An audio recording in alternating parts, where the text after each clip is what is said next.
மக்களை இந்த வீடியோ நம்ம என்ன பேச போகிறோம்னா உங்கள் எல்லாருக்குமே நல்லா தெரியுங்க. அண்ணன் சீமான் அவர்களுக்கும் வருண்குமார் அவர்களுக்கும் கடந்த ஒரு மாதமாகவே ஒரு வார்த்தை போர் போணுச்சு. இவர் ஒன்று பண்ணார், அவர் ஒன்று பண்ணார், மாற்றி மாற்றி ரெண்டு பேரும் வேறு வேலை பார்த்துட்டு இருந்தாங்க.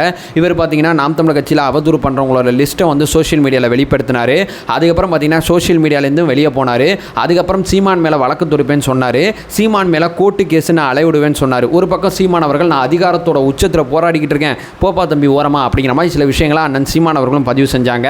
ஸோ வருண்குமார் அவர்கள் செஞ்ச சில விஷயத்தை அண்ணன் சீமான் அவர்கள் பொதுவெளியில் மீடியா முன்னாடி மக்களுக்கு சொன்னாங்க.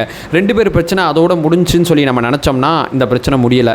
இந்த இடத்துல பார்த்தீங்கன்னா திருச்சியோட எஸ்பியாக இருக்கக்கூடிய வருண்குமார் சீமான் அவர்களை 2வது வரிசையில் வச்சுட்டு ஈலான் மாஸ்க் அப்படிங்கிற ஒருத்தரை உலகத்தோட மிக முக்கியமான பணக்காரரை வரிசையில் வச்சு இந்த பிரச்சனையை அடுத்த கட்டமாக மறுபடியும் எடுத்துகிட்டு போகிறார். ஸோ ஆதார் எண் கட்டாயம் அப்படிங்கிற ஒரு விஷயமானது நீதிமன்றத்தில் விவாதிக்கப்பட்டு இருக்கு சமூக வலைதள கணக்கில். ஸோ இந்த விஷயமானது சீமானவர்களுக்கு எதிரான பிரச்சனை மட்டும் கிடையாது. இந்த பிரச்சனை இன்னைக்கு வேறு விதமாக போகுது. இந்த பிரச்சனையில் வழங்கப்படுற தீர்ப்பானது உங்களை என்னை பாதிக்கிற அளவுக்கு பெரிய லெவலில் இந்த பிரச்சனையை வருண்குமார் அவர்கள் கொண்டு போயிட்டு இருக்காங்க.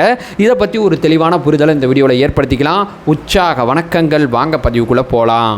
இப்போ முதல் விஷயம் மக்களே, ஸோ வருண்குமார் அவர்கள் கோர்ட்டுக்கு போய் ஒரு வழக்கு போட்டார் அப்படின்னு சொன்னேன் பார்த்தீங்களா, அந்த வழக்கு தான் இந்த வீடியோ நம்ம பேச போகிறோம். அந்த வழக்கில் அடுத்த கட்டம் நடந்திருக்கு. அந்த அடுத்த கட்டத்தை தான் இந்த வீடியோவில் கவனித்து பார்க்க போகிறோம். ஸோ இதில் பார்த்தீங்கன்னா அவர் நீதிமன்றத்தில் போட்ட வழக்கோட சாராம்சம் இந்த இருக்குது. அதாவது பார்த்தீங்கன்னா 11/8/2023 திருச்சியோட எஸ்பியாக வேலை பார்த்துட்ருக்கேன். சாட்டை துரைமுருகன் அப்படிங்கிற ஒருத்தரை வன்கொடுமை சட்டத்தின் அடிப்படையில் கைது பண்ண பிறகு என்னையை பார்த்தீங்கன்னா ஒரு ஜாதி தலைவரோட இணைச்சு பேச ஆரம்பிட்டாங்க. குறிப்பிட்ட ஜாதிக்கு ஆதரவாளர்லாம் என்னை சித்தரிக்க ஆரம்பிச்சிட்டாங்க. என்னை பற்றியும் என் குடும்பத்தை பற்றியும் பல்வேறு விதமான கருத்துக்களை சோஷியல் மீடியாவில் பதிவு செய்ய ஆரம்பிச்சிட்டாங்க. இது அத்தனைக்குமே சீமானவர்களும் சாட்டை துரைமுருகனோடும் இடும்பாவன் கார்த்தி தான் காரணம். ஸோ நாம் தமிழர் கட்சி அப்படிங்கிற ஒரு கட்சியானது திருச்சி எஸ்பியாக இருக்கக்கூடிய என்னையை அவதூறு கருத்துக்கள் மூலமாக மூழ்கடிக்க முற்படுது. அவதூறுகள் மூலமாக என் குடும்பத்தை ஒரு மன உளைச்சலுக்கு தள்ளிடுச்சு.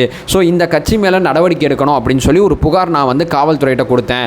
அந்த புகார் அடிப்படையில் 14 பேர் மேலே வழக்கு பதிவு செய்யப்பட்டிருக்கு. ஆனால் இதில் ஒரு பிரச்சனை இருக்குது.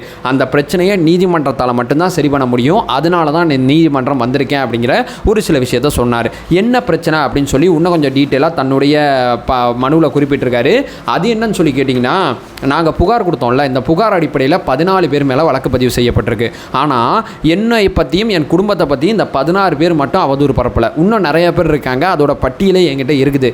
ஆனால் அவங்க மேலெலாம் என்னால் ட்ரேஸ் பண்ணி நடவடிக்கை எடுக்க முடியல. ஏன்னா அதில் பாடி ஐடி ஃபேக் ஐடியாக இருக்குது. ஸோ ஃபேக் ஐடியை தேடி போகும்போது அவங்களோட அட்ரஸை என்னால் கண்டுபிடிக்க முடியலை. ஸோ ஒரு போலீஸ்காரனாக இருக்கக்கூடிய எனக்கே இவ்வளோ பிரச்சனைகள் நடக்குது. ஒரு சாமானியனை எங்கேயோ இருக்கிற மூலையிலேருந்து ஒரு ஃபேக் ஐடியில் ஒருத்தன் திட்டினானா என்ன நடக்கும் அப்படின்னு சொல்லி இந்த விஷயத்தை வந்து நான் இப்படியே விடக்கூடாது அப்படின்னு சொல்லி எக்ஸ் வலைதள பக்கத்தோட பெங்களூரில் இருக்கக்கூடிய இந்தியாவில் பெங்களூரில் இருக்கக்கூடிய நிறுவனத்துக்கு நான் ஒரு கடிதம் எழுதினேன். அந்த கடிதத்தில் பார்த்தீங்கன்னா இப்படிப்பட்ட விஷயங்கள்லாம் சொல்லி இவ்வளோ மேலே என் மேலே அவதூறு பரப்புகிறாங்க, இவங்களை பற்றி அந்த ஸ்பெசிஃபிக் டீட்டெயிலை எனக்கு கொடுங்க, இவங்களோட லொக்கேஷனை கொடுங்க அப்படிங்கிற ஒரு விஷயத்தை கேட்டு நான் இந்த எக்ஸ் வலைதள பக்கத்தோட அலுவலகத்துக்கு கடிதம் எழுதினேன். அந்த கடிதத்துக்கு முறையான பதில் இல்லை. ஸோ இங்கே நான் எதற்காண்டி நீதிமன்றம் வந்திருக்கேன்னா, என் மேலே அவதூறு பரப்புனவங்களோட லிஸ்ட்டு என்கிட்ட இருக்குது. அவங்கள பற்றிய தகவல்களை இந்த எக்ஸ் வலைதள பக்கம் எங்கள்கிட்ட தரமாட்டேங்குது. அந்த தகவலை எக்ஸ் வலைதள பக்கம் எங்களுக்கு தரணும். அந்த தகவல் கிடைச்ச பிறகு தில்லை நகர் போலீஸ் ஸ்டேஷனில் தான் நான் புகார் கொடுத்தேன். அந்த போலீஸ்காரங்க இந்த வழக்கை விரைவாக விசாரிக்கணும். எனக்கு விரைவாகவும் நீதி வேணும். அதே நேரத்தில் எக்ஸ் வலைதள பக்கம் இந்த விஷயத்தில் உதவி பண்ணணும். இது 2 விஷயத்துக்காண்டி தான் நான் அந்த நீதிமன்றம் வந்திருக்கேன். எனக்கு இந்த விஷயத்தை சொல்லுங்க அப்படிங்கிற ஒரு விஷயத்தை கேட்டிருக்காங்க. ஸோ இந்த மனு விசாரணையில் இருக்கும்போது மத்திய அரசோட வழக்கறிஞரும் இந்த மனுவில் ஆஜராயிருந்தாங்க. அவங்க என்ன சொல்லிட்டாங்கன்னா, கொஞ்சம் கால அவகாசம் கொடுங்க, இதை பற்றி நான் கொஞ்சம் தெளிவாக பேச வேண்டியது இருக்குது, விவாதிக்க வேண்டியது இருக்குது அப்படிங்கிற ஒரு விஷயத்தை சொல்லிட்டாங்க.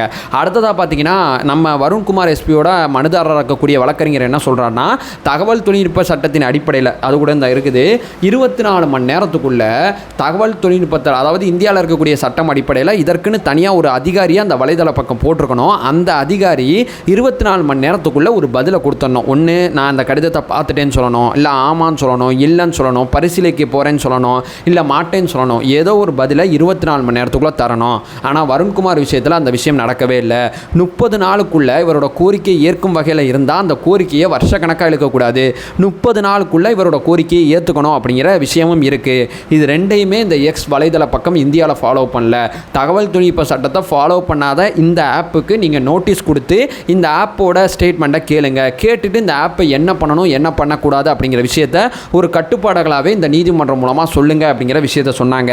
இதில் பார்த்தீங்கன்னா தமிழ்நாடு அரசோட வழக்கறிஞர் ஒரு வார்த்தையை சொல்கிறார். ஸோ இங்கே பார்த்தீங்கன்னா ரொம்பவா அவதூறு வழக்குகள் ரொம்ப அதிகமாக ஆயிடுச்சுங்க, கண்ட்ரோல் பண்ண முடியல, யார் வேணால் யாரை வேணால் திட்டுறாங்க, ஆனால் யாரை திட்டுறா அப்படிங்கிறது கண்டுபிடிக்கவே முடியல. அதனால தான் நாங்கள் என்ன சொல்கிறோன்னா, ஒரு கணக்கை ஆரம்பிக்கும் போது ஆதார் எண்ணையும் சேர்த்து ஆரம்பிக்கணும் அப்படிங்கிற உத்தரவு போட்டிங்கன்னா ஆதார் அடிப்படையில் அந்த ஃபேக் ஐடியை தடுத்துடலாம். ஃபேக்காக வந்து ஒருத்தர் மட்டும் இல்லை, ஒரு கேங்காக இருக்காங்க.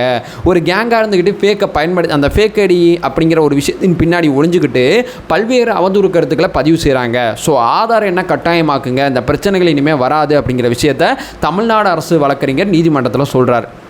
ஸோ எல்லாத்தையும் பார்த்த நீதிபதி என்ன பண்ணிட்டாங்கன்னா, இந்த வழக்கை 21 தள்ளி வச்சிட்டாங்க. 21 தள்ளி வச்சாலும் 2 விஷயத்தை பண்ணி தான் தள்ளி வச்சுருக்காங்க. அக்டோபர் 21 அதை சொல்ல மறந்துட்டேன், மத்திய அரசுக்கு நோட்டீஸ் அனுப்பியிருக்காங்க. இதை பற்றி என்ன நினைக்கிறீங்க? இந்த மாதிரி அவதூறு அப்படின்னு சொல்லி நீதிமன்றம் வந்திருக்கார் ஒரு போலீஸ்காரரு.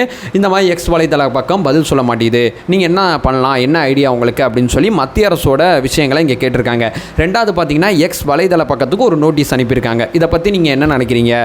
இப்படி ஒருத்தர் புகார் கொடுத்துருக்காரு, உங்கள் மேலே இப்படி ஒரு அலகேஷன் வந்திருக்கு, என்ன பண்ண போறீங்க, என்ன செஞ்சிருக்கீங்க அப்படின்னு சொல்லி 21 விளக்கம் கொடுங்க அப்படிங்கிற ஒரு விஷயத்தை சொல்லி எக்ஸ் வலைதள பக்கத்துக்கும் சொல்லியிருக்காங்க. இந்த வீடியோ நம்ம கவனிச்சு பண்ணுறதுக்கு மிக முக்கியமான காரணம் என்னன்னா, அந்த ஆதார் எண் கட்டாயம் அப்படிங்கிற வார்த்தை தான். இன்றைக்கி நான் ஒரு கருத்தை இந்த மீடியத்தில் பதிவு செஞ்சேன்னா என்னை ஈஸியாக அந்த மீடியம் மூலமாக ட்ராக் பண்ணிக்கலாம். யூடியூப்போட பாலிசி அப்படி தான், நான் எங்கே உட்காந்து இந்த வீடியோ பண்ணுறேன் அப்படிங்கிறது யூடியூப் மூலமாக நீங்கள் தெரிஞ்சுக்கலாம். ஆனால் எக்ஸ் வலைதள பக்கமோ இன்ஸ்டாகிராமோ இல்லை பல சமூக வலைதளங்களில் இந்த வசதி இல்லை. யார் வேணால் யாரை வேணால் திட்டுறாங்க, ஃபேக் ஐடி அப்படிங்கிற அந்த பின்பத்தின் பின்னாடி ஒளிஞ்சுக்கிட்டு திட்டுறாங்க. தைரியமாக பேரை போட்டு இந்த மாதிரி வந்து இன்ஃபர்மேட்டிவ் டைரி, நான் தான் உங்களை பற்றி இந்த விமர்சனத்தை முன் வச்சுருக்கேன். கொச்சையான விமர்சனங்கள் அத்தனையுமே ஃபேக் ஐடி மூலமாக தான் வைக்கப்படுது. ஸோ உண்மையான ஐடியில் கொச்சையான விமர்சனங்கள் வைக்க முடியாது, ஏன்னா கண்டுபிடிச்சிருவாங்க. ஸோ ஃபேக் ஐடி பயன்பாட்டை குறைக்கிறதுக்காண்டி ஆதார் எண் கட்டாயம் அப்படின்னு சொல்லி திமுக அரசு நீதிமன்றத்தில் இந்த ஒரு ஸ்டேட்மெண்ட்டை சொல்லியிருக்காங்க.